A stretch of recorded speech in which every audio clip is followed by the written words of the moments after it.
Assalamualaikum warahmatullahi wabarakatuh. Alhamdulillahi rabbil alamin.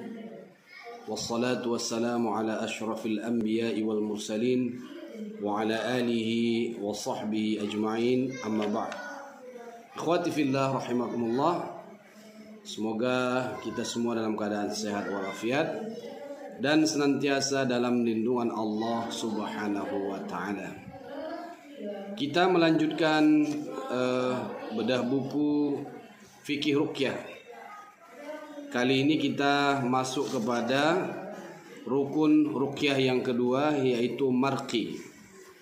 Marqi artinya orang yang diruqyah. Diambil dari timbangan isim maf'ul. Raqi isim fa'il, yaitu orang yang meruqyah.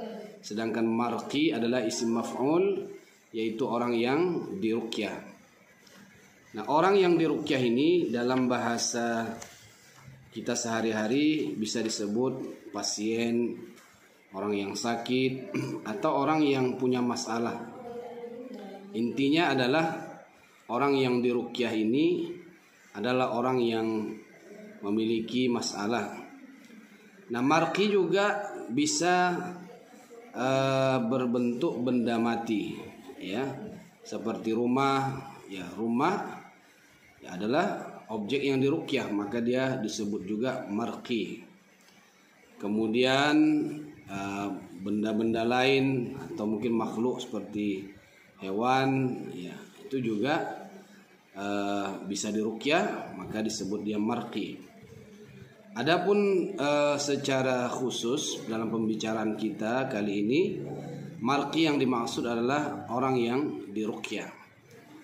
Disebut dia sebagai rukun ruqyah karena marqi merupakan unsur penting di dalam proses ruqyah.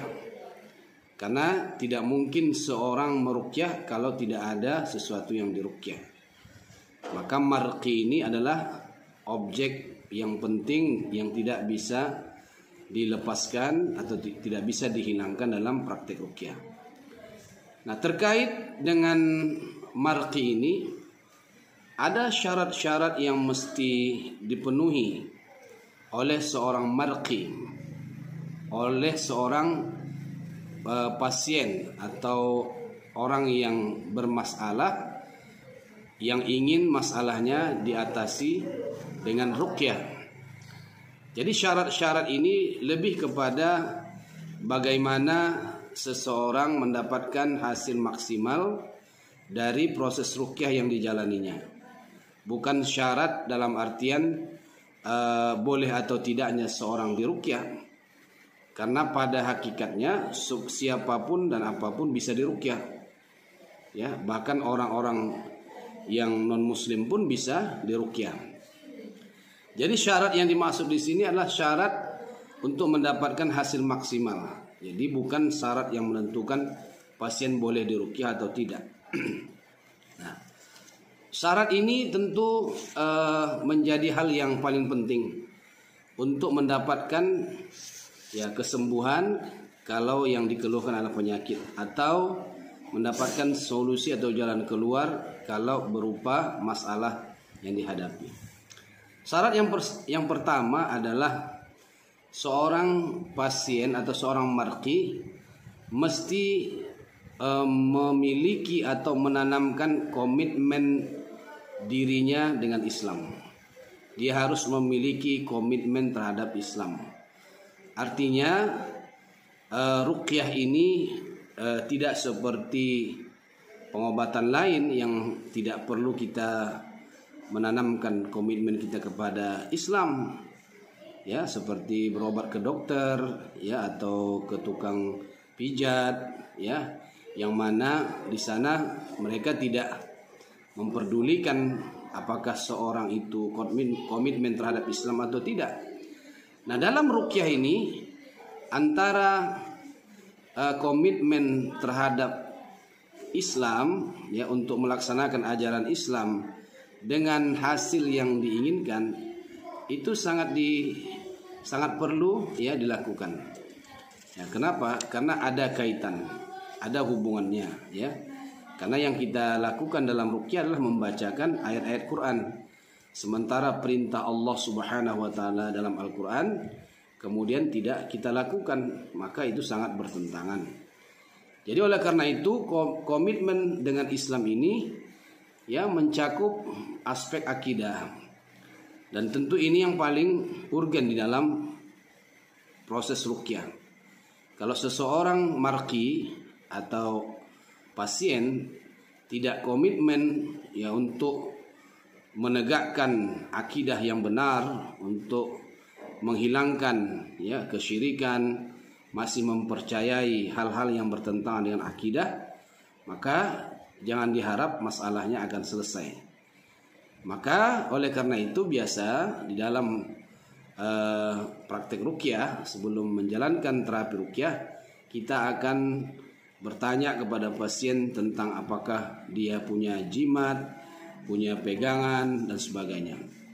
Nah, dan dia harus diberikan pemahaman, selain mengambil benda yang berpotensi untuk membuat dia jatuh kepada kesyirikan, kita juga harus memberikan nasihat yang mendalam tentang tauhid dan tentang perlunya akidah yang benar. Jadi dalam hal ini masalah akidah harus betul-betul ditanamkan kepada pasien. Dan dia harus komitmen untuk membersihkan diri dari hal-hal yang memiliki unsur syirik. Kemudian yang kedua, aspek ibadah.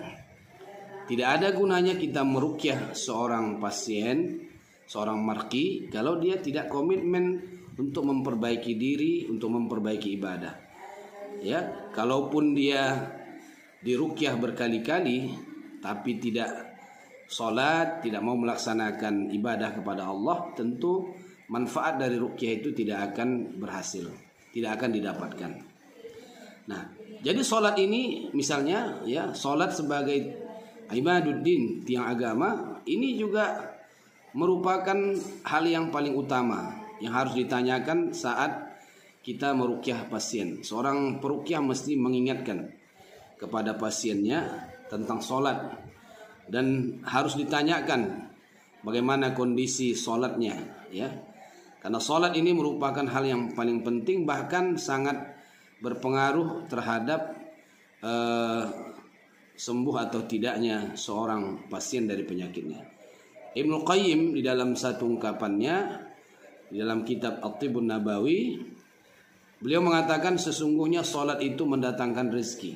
Jadi sholat mendatangkan rezeki, menjaga kesehatan, menolak kejahatan, membuat wajah cemerlang, ya, mengusir penyakit, menguatkan hati, menenangkan jiwa, mengusir kemalasan, dan seterusnya. Nanti bisa dilihat di dalam kitab At-Tibbun Nabawi. Nah, jadi ketika seseorang ingin sembuh, maka yang pertama sekali yang harus dia tanamkan dalam dirinya adalah bahwa dia harus komitmen untuk memperbaiki sholatnya. Nah, itu sangat penting. Kemudian yang ketiga, ya, aspek yang perlu diperbaiki seseorang adalah akhlak, ya, akhlak. Maka dalam hal ini seorang roqi atau seorang pasien harus memberikan banyak nasihat, ya, untuk memperbaiki diri, ya, untuk memperbaiki hati seorang pasien, ya, untuk menghilangkan ya sikap atau sifat sombong, takabur, ria, ya, kemudian malas untuk ibadah dan seterusnya, malas berzikir dan seterusnya, ya. Jadi aspek akhlak ini yang merupakan hal yang sangat penting, ya.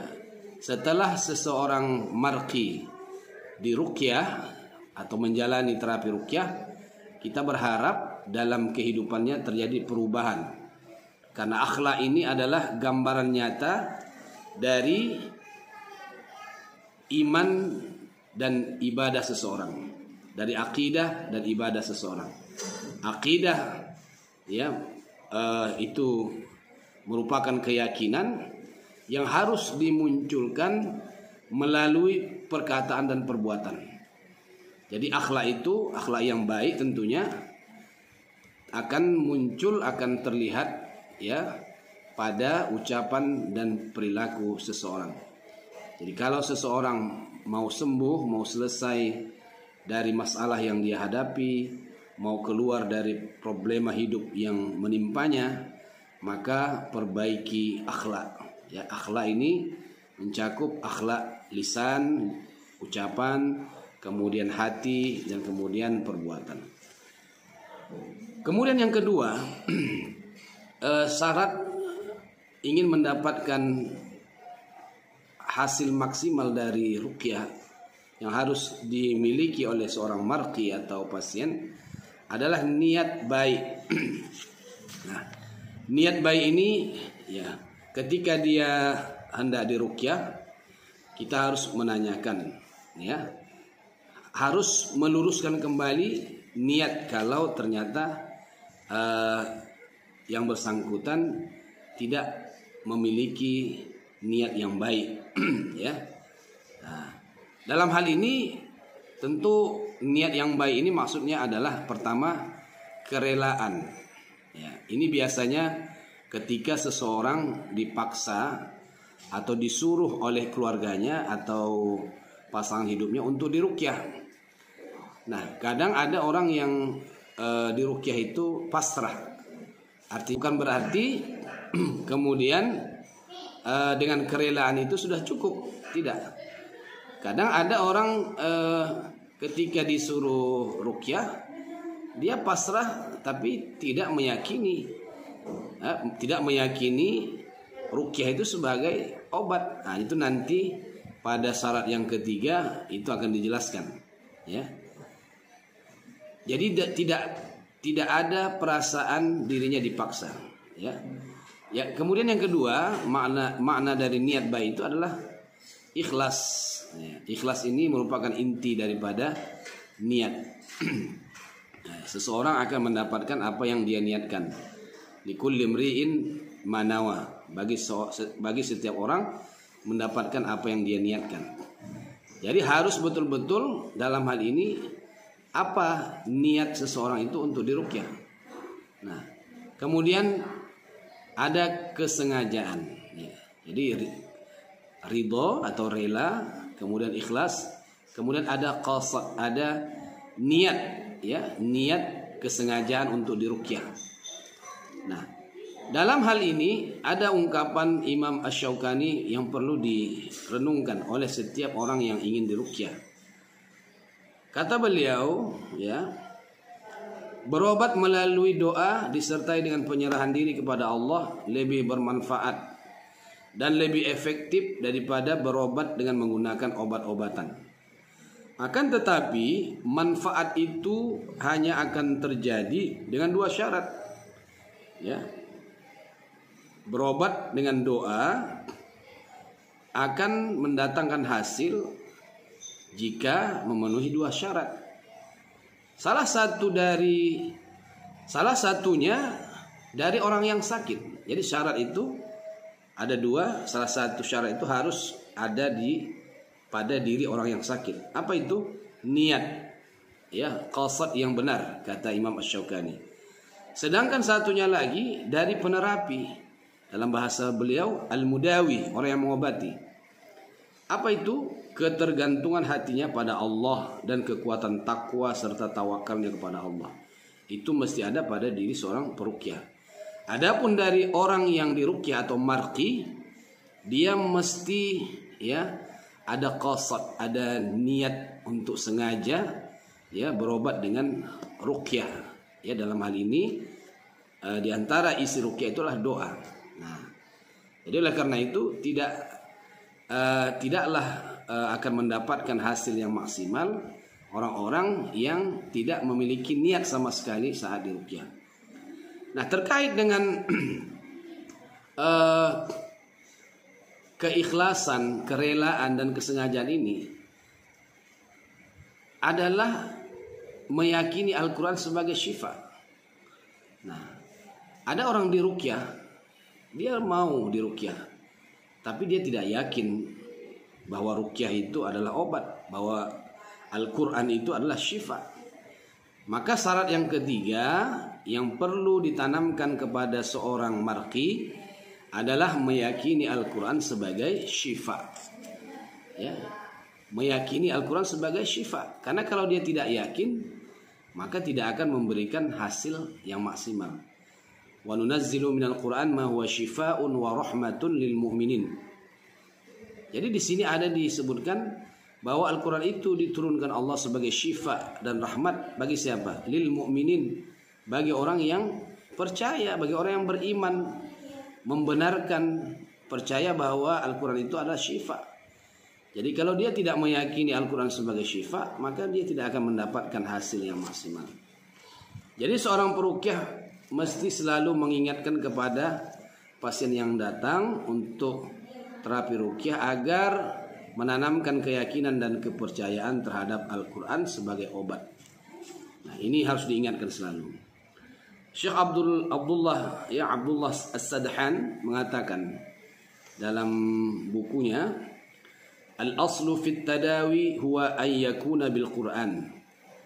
Pada prinsipnya, prinsip dalam berobat, prinsip dasar dalam berobat, hendaklah berobat itu dengan Al-Quran. Jadi ayyakuna bil Quran, ayyakuna tadawi bil Quran. Hendaklah berobat itu dengan Al-Quran. Itu prinsip dasar.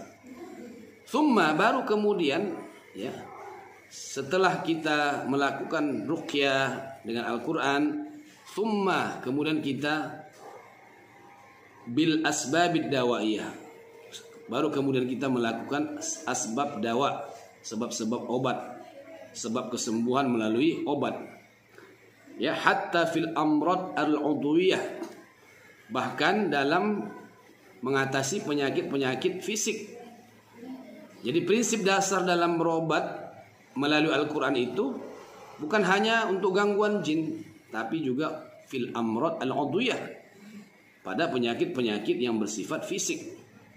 La kama yaz'amuhu al-qurra, tidak seperti yang disangkakan atau yang diduga, ya, oleh para pembaca, oleh para qari. Apa itu? Min anna man kana maraduhu udyan, barang siapa yang penyakitnya penyakit fisik, falyazhab ilal mustashfayat, hendaklah ia pergi ke rumah sakit. Wa man kana maraduhu nafsian, barang siapa yang penyakitnya penyakit kejiwaan, falyazhab ilal iyadatin nafsiyah, hendaklah ia pergi ke klinik kejiwaan atau berobat ke dokter jiwa. Amma in kana maraduhu ruhiyan, adapun apabila penyakitnya bersifat ruhiyah, diganggu jin, disebabkan oleh sihir, ain, fa'ilajuhu bil qira'ah, maka obatnya, terapinya adalah dengan membacakan Al-Quran. Famin aina lahum hadat taqsim, dari mana mereka mendapatkan pembahagian, ya, solusi seperti ini? Artinya bahwa Al-Quran itu sebagai syifa, sebagai obat untuk semua penyakit, baik penyakit udwiyah, penyakit fisik, penyakit nafsiyah, penyakit kejiwaan, dan juga penyakit ruhiyah, penyakit yang disebabkan oleh gangguan jin, semuanya bisa diobati dengan ruqyah.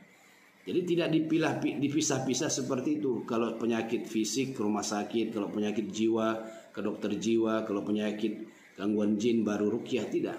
Ya. Jadi ini pengklasifikasian yang salah. Ya. Tapi bagaimana kita mendapatkan hasil maksimal dari ruqyah untuk mengatasi penyakit fisik, ini yang sangat penting. Ya, ini yang sangat penting untuk diperhatikan. Maka oleh karena itu selanjutnya beliau menyampaikan la budda minal yaqini wa husnil dhanni billah. Dalam menjalani pengobatan melalui ruqyah, ya, hendaklah dengan keyakinan dan husnul dzan billah, berbaik sangka kepada Allah. Lianna min syuruti intifa'il alil biddawa qabuluhu wa i'tiqadun naf'i bihi. Karena di antara syarat seorang pasien, ya, seorang marqi untuk mendapatkan manfaat dari obat termasuk Al-Quran adalah qabuluhu, penerimaannya terhadap obat itu. Seorang pasien bagaimana, sejauh mana dia menerima Al-Quran sebagai obat, maka sejauh itulah dia akan mendapatkan hasil dari ruqyah tersebut. Wa'tiqadun naf'i bih, dan tentu dia meyakini, mengiktikadkan bahwa dia akan mendapatkan manfaat dari ruqyah itu.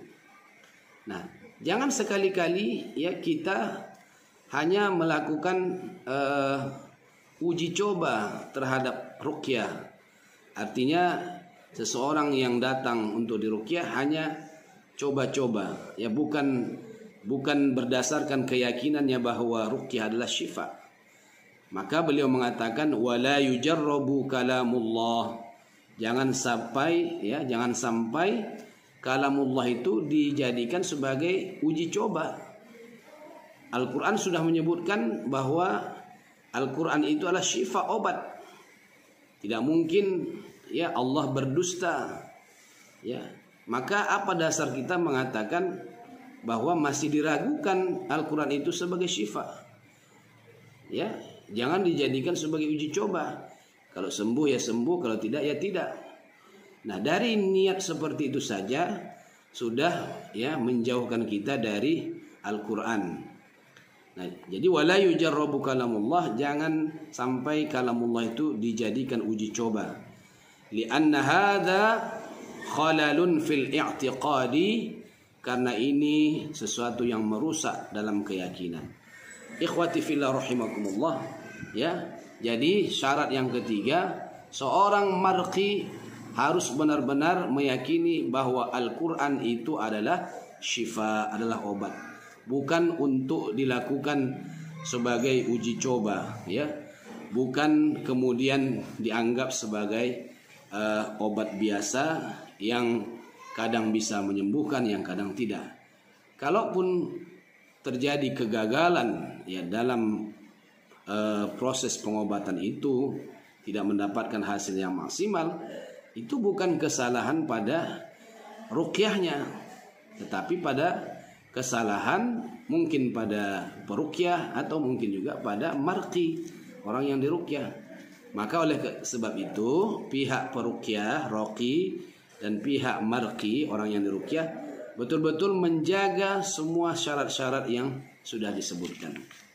Nah, kemudian berikutnya nanti adalah tawakal dan sabar. Setelah menjalani terapi ruqyah, ya, kita tidak boleh isti'jal, kita tidak boleh terburu-buru untuk mendapatkan hasil. Maka harus tawakal dan sabar untuk menunggu menunggu ijabah, menunggu jawaban pengkabulan dari Allah Subhanahu wa taala terhadap doa-doa yang kita lakukan. Itu barangkali ya sebagai syarat-syarat yang perlu dipenuhi oleh seorang marqi dalam proses ruqyah agar mendapatkan hasil yang maksimal. Mudah-mudahan bermanfaat. Wassalamualaikum warahmatullahi wabarakatuh.